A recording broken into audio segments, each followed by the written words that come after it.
Rhwng 1948 ac 1970, symudodd bron i 500,000 o bobl o'r Caribi i Brydain i lenwi'r prinder gweithwyr yn sgil yr ail rhyfel byd.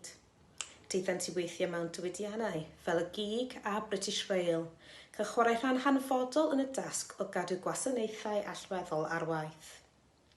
Fel rhan o Mis Hanes Pobl Dduon, roedd Trafnidiaeth Cymru yn falch o gael gyfweld fy nhad ci, Percival Hanniford, aelod o'r genhedlaeth honno a dreuliodd dros 30 mlynedd yn gweithio i British Rail yng Gaerdydd.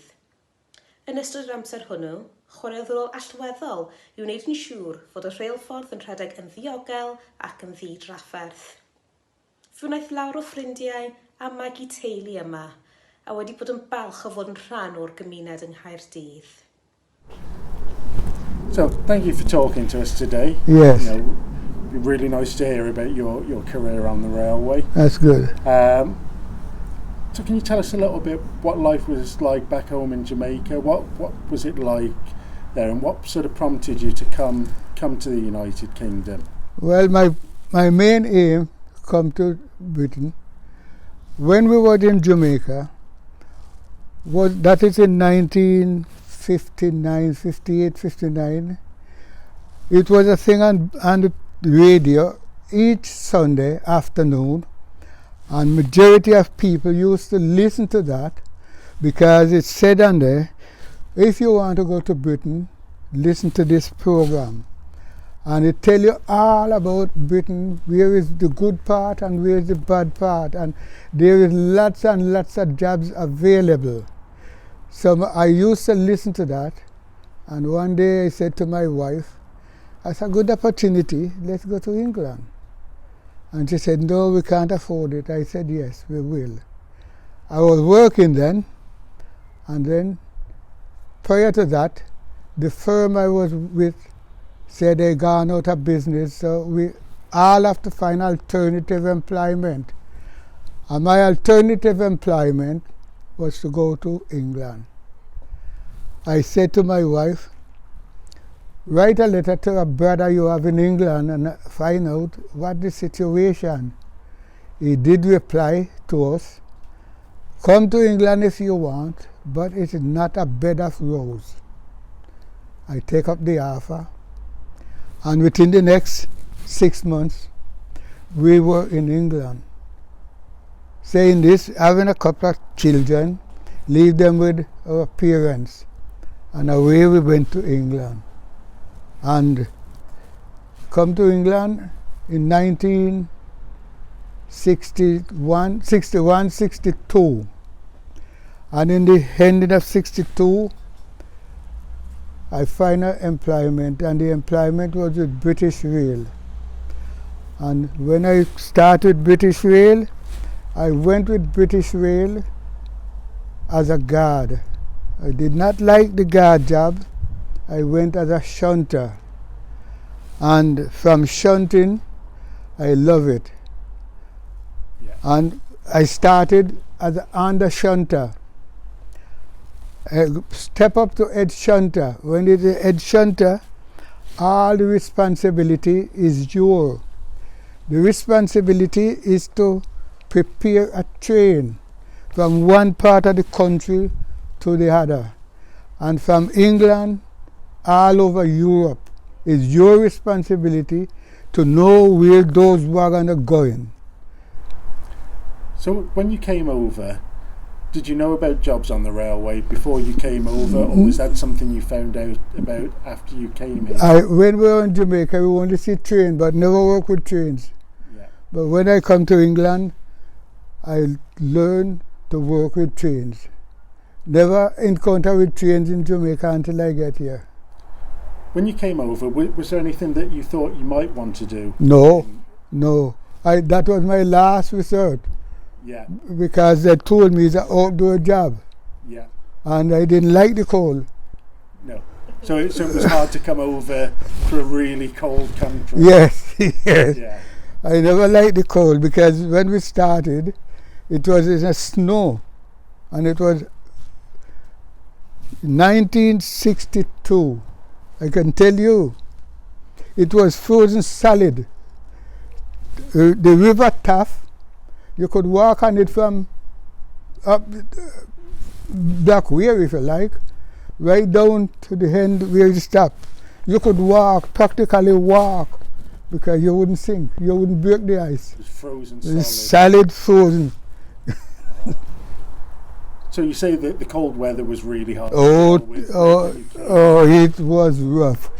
Was there anything that you really liked about living in Britain? Like, was there anything different back home that you Yes. not seen before that Yes. you thought was great? Yes, it's nice to me, because when we get here, when I was here, I have practically more opportunity. By working with British Rail, they quote to me, opportunity is with British Rail for you. All you must try not to do, not to thief, not to fight, and keep your head sound. And that's what we do. And that was something that saw you have a long, happy career. A happy career. It was very nice. So you say when you moved over, your children stayed back home in Jamaica. My children was in Jamaica. How long did they stay at home for? We get them over by stages. Yeah. The first time we build up ourselves, we take one. We build up again, and we take another one. And that was how life goes. Then we save up again, and then we send for the other two, and we make up. That was 4 of us then. Yep. 4 children, and 2 of us. That's 6, and we make a family of ourselves. So when you first moved over, was London you moved to first? Cardiff. Straight to Cardiff. Cardiff, my home, and will ever be.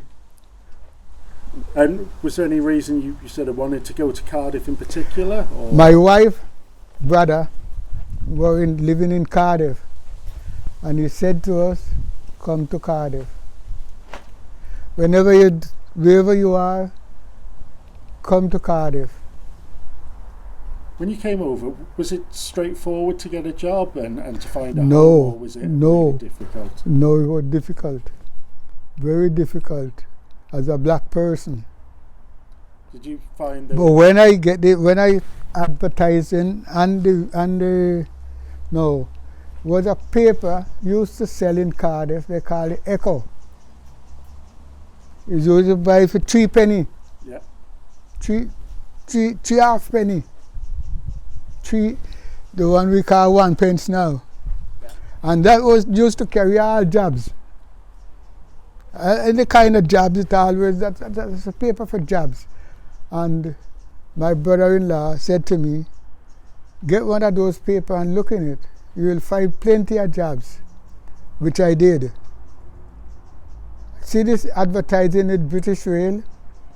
You need, it's vacancy for guard. I wonder what is guard. I couldn't figure it out whether it's soldier guard, because that's the first thing come to mind. See, like a soldier. Yeah. But my sister-in-law then, my wife, brother, wife, said to me, "No, it's on the railway." He said, "You got to apply for that job," which I did. And was a gentleman, I can't remember his name, and he interviewed me, and he said, "You're quite intelligent, you can read, you can write, everything about you is what we're looking for. Now, I pass you, and we're going to send you to the depot, which the depot is in Newtown." We went to the Newtown, the cabin, and we stopped in that cabin for approximately 2 weeks learning rules.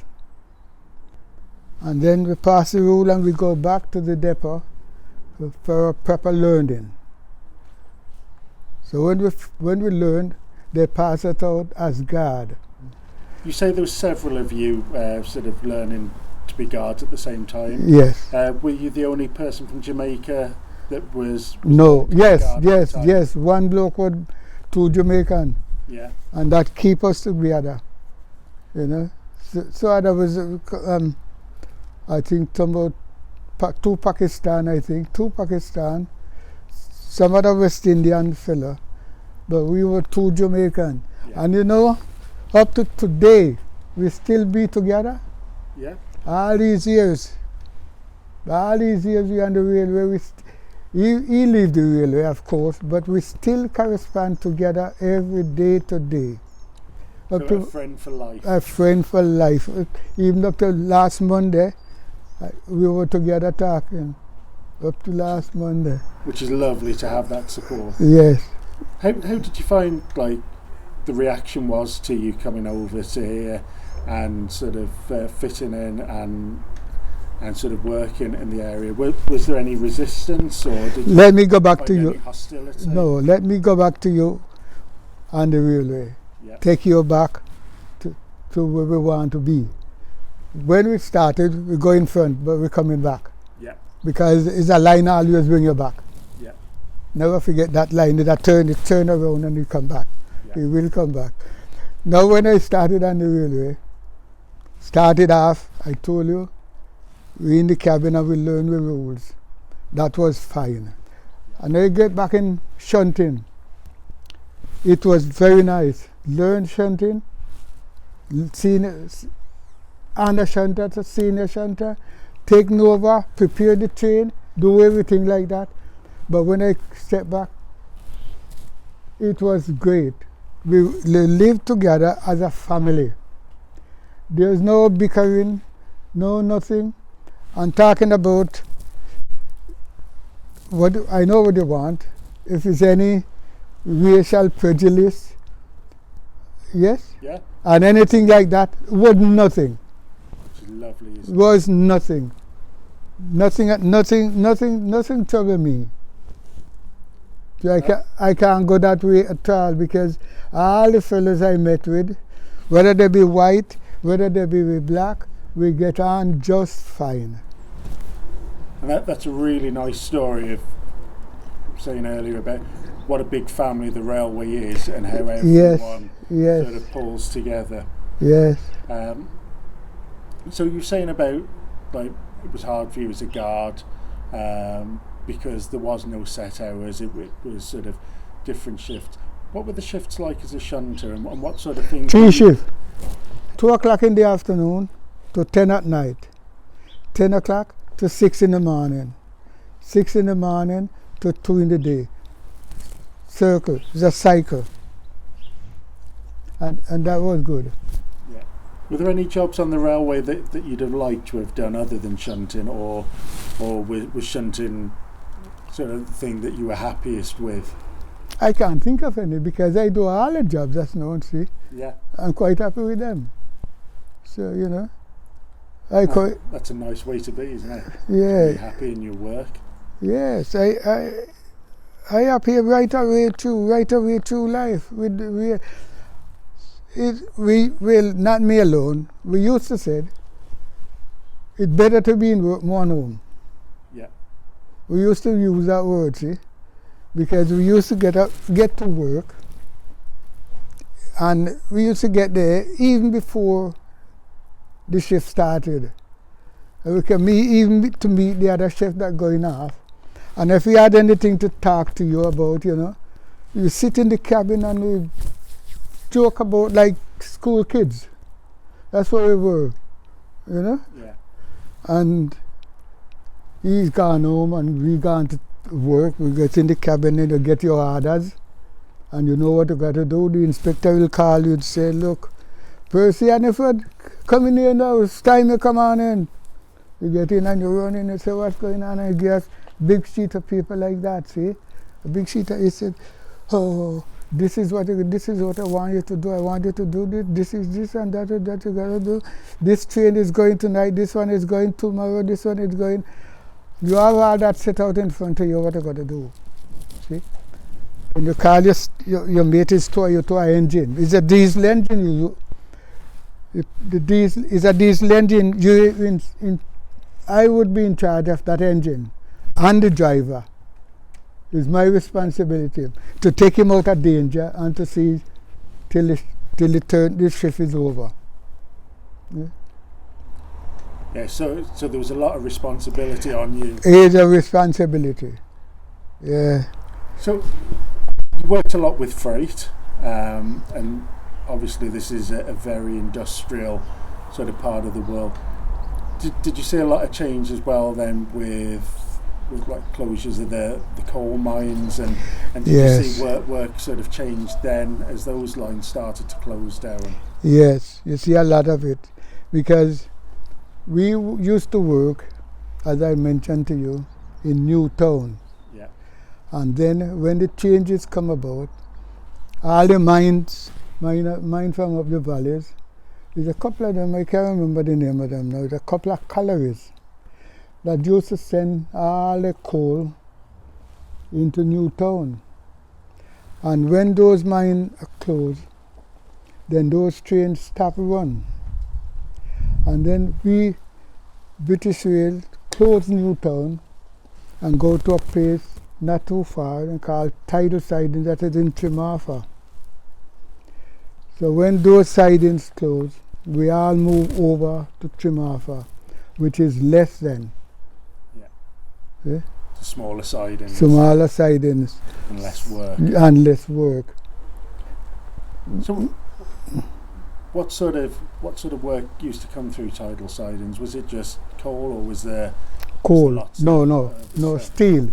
Steel and coal. Yeah. Because that steel now is just steel works. Yeah. So it's right there. So everything manufactured there. And then we had to do the same thing. Build up train from there to send further afield. All over the country, just the same, like we used to do the goods. So as a head shunter, so what sort of different things did you do as a head shunter from a normal shunter? You're responsible. Nothing to it. You may have to know the same what you're doing, but you're responsible. You are in charge. Anything happen, it was down to you. You're responsible to the driver, you're responsible to the engine, you're responsible to yourself, and you're responsible to your mate. So thinking again about changes, did you ever work with steam engines, or was it always just... I work with steam engines, yes, what the steam days. And what was it like changing as a steam engine? You couldn't get, you couldn't, it was a lot because with the steam, you love it. And in the winter, you could get up on the engine and you're warm. Yeah. See? The engine always warm and nice. And you see the driver, he always with his shovel. Yeah. Cold. Come up, boy, come on, boy, yo. You know? Yeah. And you get you warm. But with the diesel, it's all right, it's warm too, but it doesn't have that glow. Yeah. It's a electric warm. And when you get up there, you know, if the driver himself, he was the nearest to the heater, because he's sitting one side and the heater is beside him. And it's not big, it's just a little thing, just to carry. And he liked to love that. Sometimes you get up there in the cold winter and you want to get a warm, he say, you're not coming in here. You know? Keeping all the warmth for himself. Yeah. Sometimes you coming towards the engine door to come in. You shut the door, you say, you're not coming up. You let all the warm air in. Yeah. Oh, it was good fun. It was good fun. Yeah. And again, it comes back to this thing of the railway being a big family. So, do you still stay involved with the railway family? You know, you've been retired now for say 25 years, isn't it? So, do you still keep in touch with? I remember you say you're still in touch with your friend you started with. Do you still keep in touch with the railway in general? I see my railway pal every year, and I see lots of them. Yeah. Because what happened, as I mentioned to you before, I was in charge of a body of men, drivers and shunters and myself. I was in charge of many of them as a shunter. And then I move on from shunting staff to senior, to chargeman. How was the chargeman's job different to the head shunter? What sort of different? You're inside. You man, everybody had to come to you now for So you were the one passing out the work now? No, you're not passing out the work, but you're the man that to give them the work to do outside. Yeah. You're not going out there anymore. You only know that they have to do it the way it is to be done. Yeah. Not how you want to do, how it is to be done. Because everybody has to do the same procedure. Yeah. There's no shortcut in it, not a thing, you know. So I bet over the years of working on the railway, you've probably got some funny stories and some funny situations you've been involved in. Yes, I tell you something now, what come to mind. Okay. Once when we were shunting, and this was on a morning turn, and we went in for tea. Our inspector called, he said, something not right, he said. So both four of us rush outside and we said, what happened? He says, a train coming up from Margam, and they tell me to look out for that train when it come to Cardiff. So we said, all right. When the train passed through Cardiff Central, because it's a goods train, it's not a passenger, it's a goods. It passed through Central and nothing goes wrong. But when it come to Newtown in our depot, we can hear, let me out! Let me out! That's what the side of the wagon. Let me out! So one guy named Jack Hill, he said, he swear, he said, somebody in there? He said, no. It's supposed to be pure goods. It's a goods wagon, see? Right. But the nice still knock, let me out, let me out. So somebody said, open the door, open the door. So one shunter run and he opened the door. And it's a girl there, look, he said, there's a woman in here, it's a woman. So everybody astonished, see? Therefore, when they look, they see a man. They say, where you coming from? Where you going? I want to go to London, he said. This is London? This. So, all right, you're not going no further than here, mate. So this guy named Jack Hill, he said, well, come on, get out, get out. So, and tried to tumble out in any way, you know. And he said, all right. The inspector said, well, we can't let you go. You don't know where you are. Jack Hill said, you give me them. I take them over to jail. So, over the jail wasn't far, see? Yeah. Just couple of yards away. And they were over there. But the inspector said, no, I can't allow you to do that. Let me get the senior inspector. So he come and he take them. And he go with them. We don't hear nothing more. But But a strange cargo to have. I want to get to London, he said. I'm going to London. Before we filmed this, we've sort of been in touch with people that are in the business. And our current head of drivers, Julian Thomas, said that he still remembered you. And he always remembered you as being, really easy to get on with shunter, really fair. And he said, at that time that wasn't always the case. He said, some shunters were quite hard to deal with. Yes, yes. How does it feel to be sort of remembered so fondly as well? Yes, it do. It rings a bell to me because on the railway, I think, personally speaking, everybody liked me. That's what everybody. When I become a supervisor, myself and my wife were going on the train, just going up the platform to get the train, and there's a bloke was coming out. One of my old colleagues, guard, and he stopped and he said, Percy, Percy, where you going? I said, going to London. And he said to my wife, he said, you don't know, you is your husband, but you don't know him. Hadn't been for this man, I wouldn't be where I am. See? That must feel really nice to have such a big influence. Yes. On the station, the end of this year, or starting of the year, is a bloke, he said, when he see me, he couldn't believe his eyes. He looked and he said, Percy, are you? He said, where you going? I said, you know, up to last week I've been talking about you. I thought you're dead. Yeah. He said, I thought you're dead. You know? How old are you now? I said, 91. He said, my God, I thought you're gone, man. But still here, still. I'm still here. Yeah. Still loving life. And, you know, put it this way to you now. They already sent me the letter to say the dinner for this year is cancelled.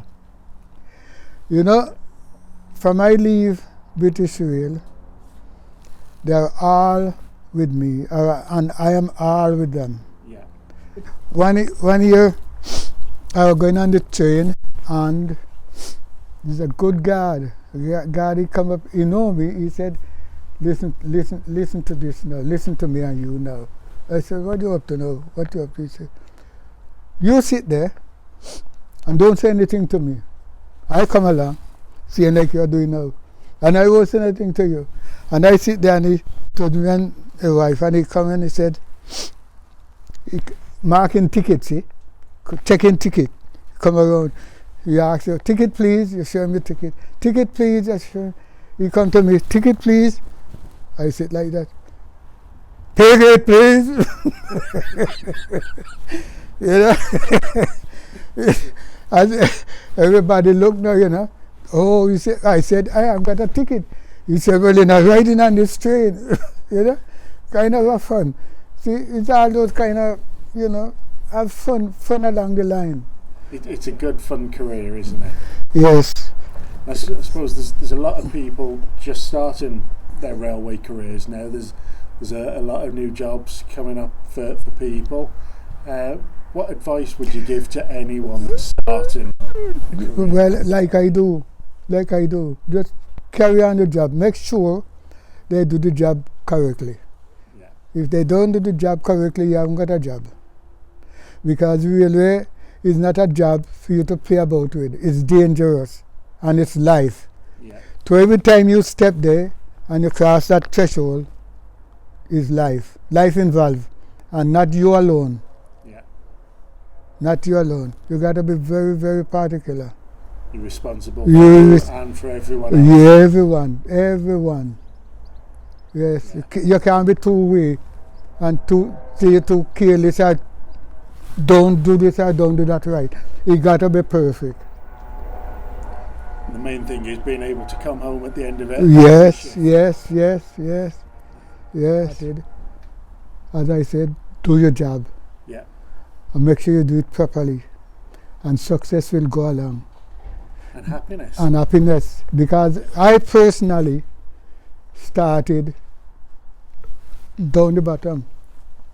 And I go right, I managed to work my way up with good friends, advice and everything. And that set you in good stead for a long and happy career. And it gave me long life, happy. Yeah. That's what we're here for, because if I can liaise with you, what I do and how I do it is joy. Because I wouldn't say what I achieve in life is myself. My wife helped me to every stage of it. Yeah. Because I know when I'm out working sometime, I go from 6 in the morning and sometimes coming back 6 tomorrow morning. And she got to take charge. So without she, I couldn't do nothing. See? Couldn't do nothing. When we talk about the railway family, you know, it isn't just the people that are physically working on the railway.